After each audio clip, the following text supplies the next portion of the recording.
Exactly. Talia tied with Rise there for most picked by JoJo throughout LEC Summer at 5 picks. Okay, so, we'll B1 Talia for some reason LeBlanc banned. The powerful pick potential of this champion.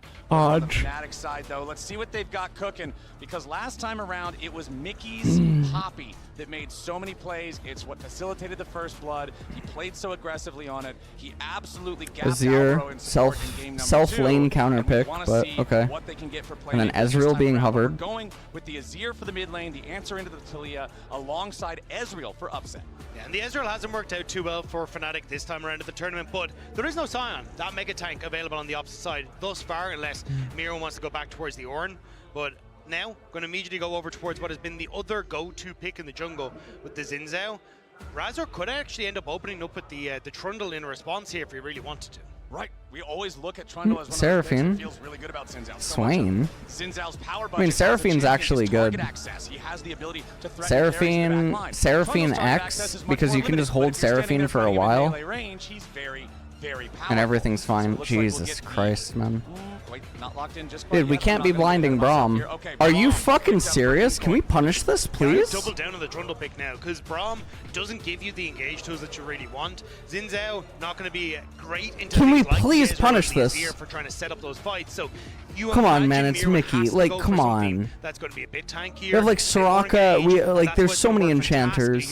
This can't be real. Looks like they're thinking what you're thinking, my friend. I'm not going to call it until they lock it in, but I wholeheartedly agree. It seems like it's a good jungle matchup. It seems like it's a good comp matchup, and it seems like it's Trundle on pick 3 here for Fnatic. So now, what do we want to see banned in the second half?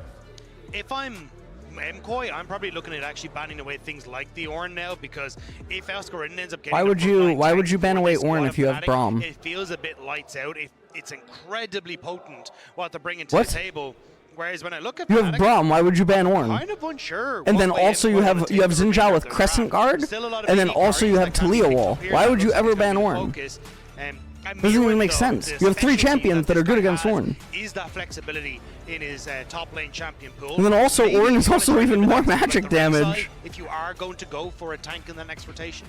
Tristana, okay, Tristana ban What's it going to be? is sort of whatever. Do we want to try to target those tanks? No, instead, going to look. The thing is that top has to be blinded here, but with the powerful split pushing pressure, and Bessa, Sai, and Cassante are all gone.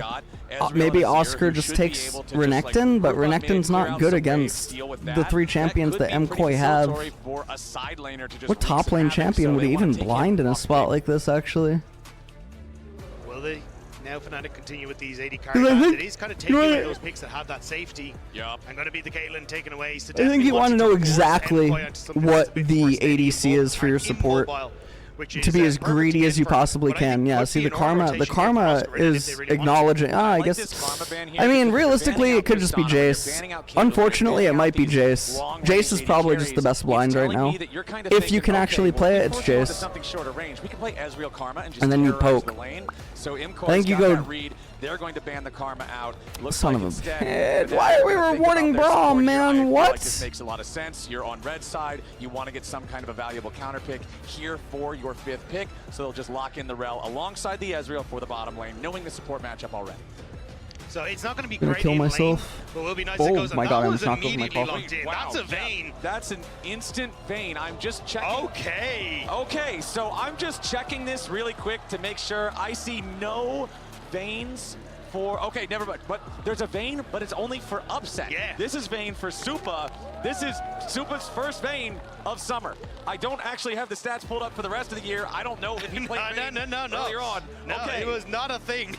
Yeah. All right, first Vayne for Supa of 2025 here in their elimination game for MKOI. And I love this rotation from MKOI, because we were talking about the Ornn is a little bit tough to play for Fnatic into the Braum, but I think it's still incredibly strong just for providing that team fight and setup that you want. But now MKOI, they're the ones that have turned around and said, right, we're going to play this strong front to back, and there's not really that like ease of lockdown for the Vayne. Sure, rell can try, but apart from that, this Vayne essentially gets to run through these team fights, and up against an Ezreal should have a relatively easy lane.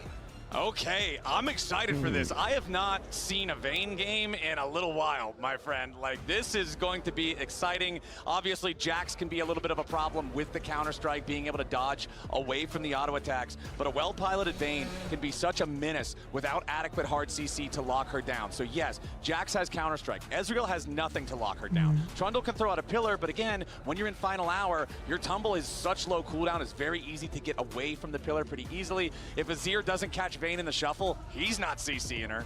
And it's also you're trying to jump over to get the Vayne across Taliyah Unraveled Earth, across Braum, across Ornn, across Zinzao. It's like, that's a lot of CC that's on the opposite side. Trying to I got so turned off once the fucking rell was just locked in. And I'm so excited. And then once the rell was locked in, oddly enough, the enemy bot lane got the big counter, which is the Vayne. The Vayne is actually really valuable in this game, and the Ornn comes in, and then a lot of your champions just end up being really bad. It's really bad drafting.